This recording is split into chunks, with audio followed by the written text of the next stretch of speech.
I'm live. Okay. I don't know. Now, this is twice that has done that. I just want to make sure I'm on public. So is anybody here yet? Oh my gosh. Am I public or not? I can't tell. Oh, wait a minute. It says there's two people.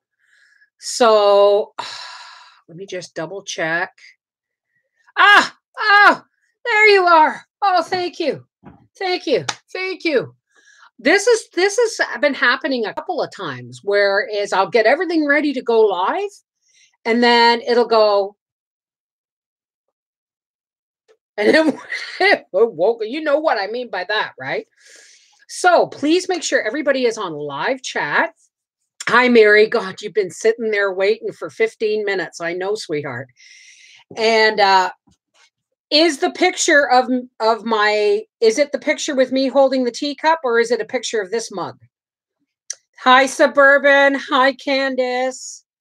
Okay, let's say hi to everybody while I'm thinking. Hi, Patriot Chick. Okay. Dallas, Mary, Helen, Melissa. Okay, you're going quick. Deborah, Mary, Lou. Hi, Lou. The other Deborah. Holly, there's a new name. Hi, Holly. Patriot Chick, sweetheart. Hello. I know it just was going. It wouldn't load, Suburban. Hi, Deborah, Tammy, and Denise Lynn. Helena. Hi, how are you? It's me. So it just uploaded a snapshot of me. It didn't put, okay, whatever. Whatever. I can always change it later if I want. Hi, Michelle's Crafts and More, and Lisa B. So I'm here to announce the first chapter of Anna Green the first chapter of Anna Green Gables is uploading as we speak. Hello, Elizabeth. How are you?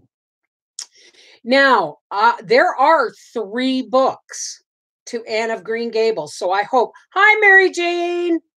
Hi, Rosie. There are 3 Anne of Green Gables books. So I just want you to know what you're in for. There's 3 of them. Okay. And then we will go into the Little Women.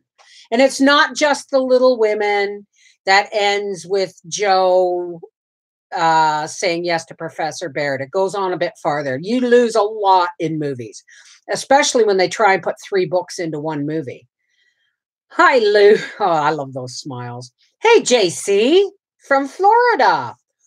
So anyway, that's what's going on there. And I wanted to know if you guys wanted to do any more live discussions. Oh, that's awesome, Lou.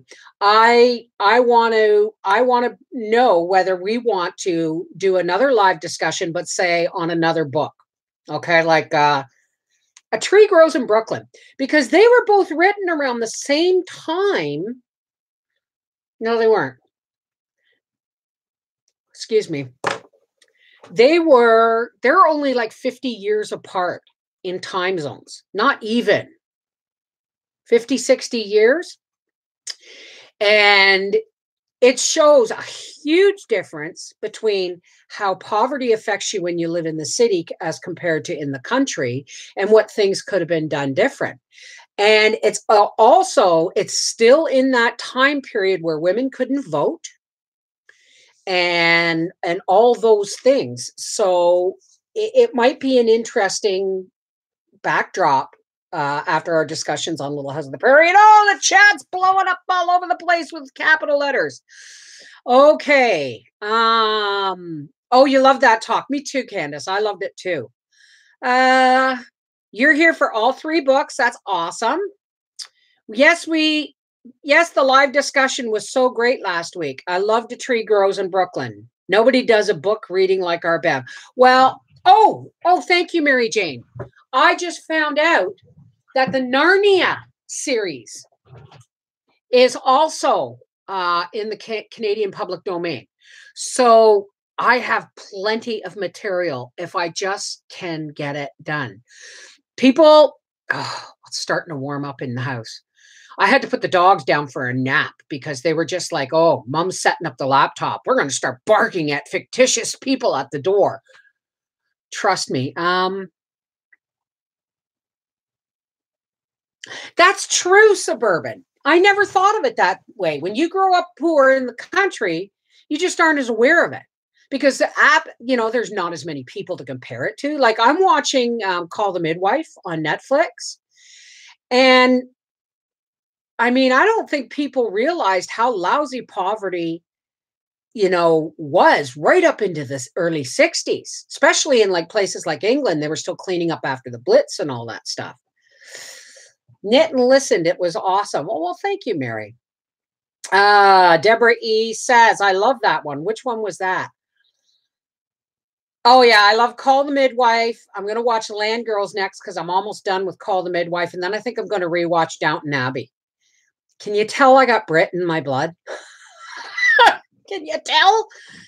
I mean, some of the things that they say, that's why I'm tossing about whether I should read The Fields at Evening or not, because it is a British book. And it has a lot of language in it that we may not understand. You know what I mean?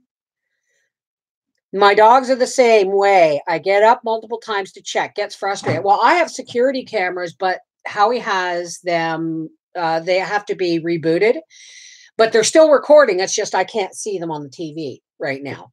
But they know as soon as, like the last time they did it, I let them stay outside for a whole 10 minutes. And it's like minus 26 today. So they stayed outside for 10 minutes. Okay, maybe 5. But when they came in, it was like, oh my God, it's freezing out there. I said, the next time you cry wolf at the door, you're going back outside. Because that's not how they tell me. Like Frankie will come and sit next to me and go, which is really good because she's almost 2 and she's learned to use her words. But so they but as soon as they saw the laptop come out, it was like, someone's breaking in the house. And of course, no one's breaking in the house. So they went for a nappy news in their crate. DA is great. Rewatching it too. Oh, Downton Abbey. Oh, I love that show.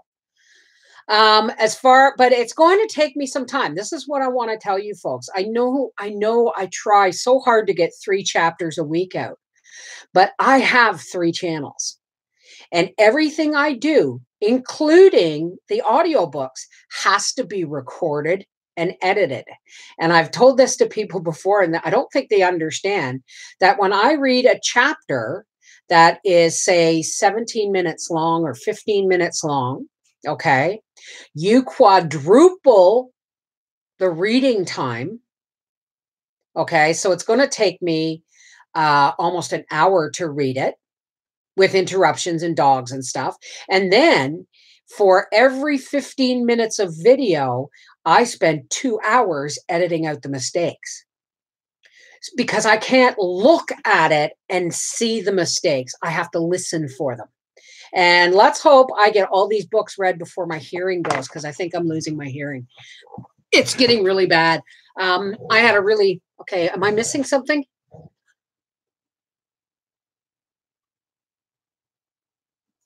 Oh, coyotes are bad, especially with little dogs. Although I'd tell the coyotes to back off, especially from Gracie. Gracie, I've never seen a boxer so intense when it comes to protecting Mummy. I just don't know. Mercy, Suburban Hillbilly. Yeah, exactly. Mercy. What do you mean, why edit? Oh, Kelly asks, why edit? Because I'm not a one-take wonder, kids. I have to, okay. Let me give you an example, okay? Let me grab a book. Okay, I'm just gonna grab a spot out of this book. Now, granted, this is Farmer Boy, and I have read this book at least 10 times, so I should almost know it by heart. But serious, listen. Come along, Monzo. It's chore time. Almanzo said no more, but when the chores were done, he let Lucy out of her pen. The little pig was as white as a lamb, and she liked Almanzo. Her little curled tail quirked whenever she saw him. Okay, so I'm not making any mistakes, right? But when I tell you something, when I'm recording, I'm making mistakes. I probably would do better live. I should try a live reading sometime, except that you guys would like go, oh God, does she really read that bad? Because I make mistakes. You have to understand we are worse than your dogs when we think there is another chapter coming. You're going to have to crate us up too. Patriot chick, you're so funny. I do understand, Beverly, and I thank you for all your hard work. We are blessed. I don't mind doing it. It's just that I am a book reader. Okay. I am a reader. I read 3 chapters yesterday, but I've only gotten to edit 1. Okay. So there's 2 more coming, but they're going to take time to edit. Now, when I edit, there's also the fact that I'm going from one writer's style to another. Language is different. Anne of Green Gables is a Canadian book, and you might think that's not going to be difficult for me, but it is. There's the way they pronounce things and the way they say things that I want to get right, or I'm never going to hear the end of it because I'm Canadian.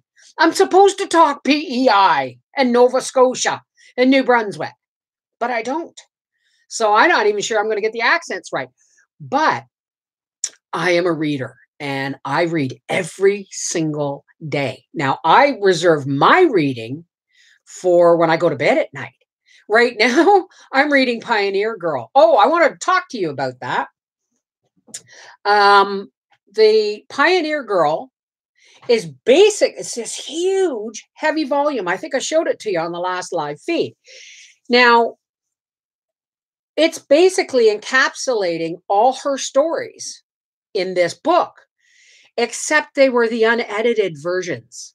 And then for every half a page, because it's in 2 columns on the page, for every half a page of her writing, you get a page and a half of footnotes and historical footnotes.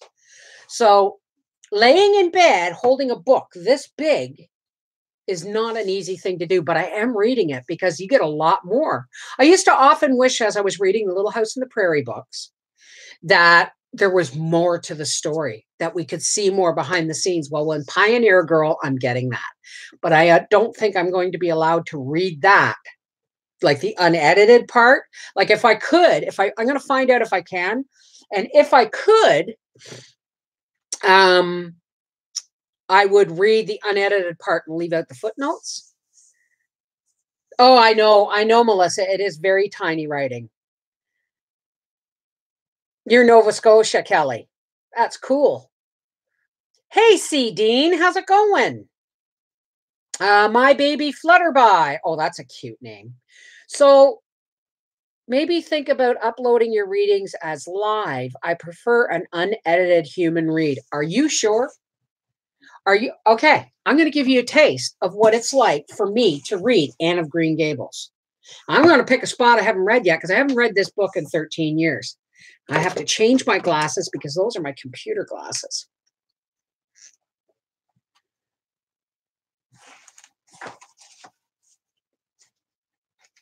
I'm just going to read you a little speech. Let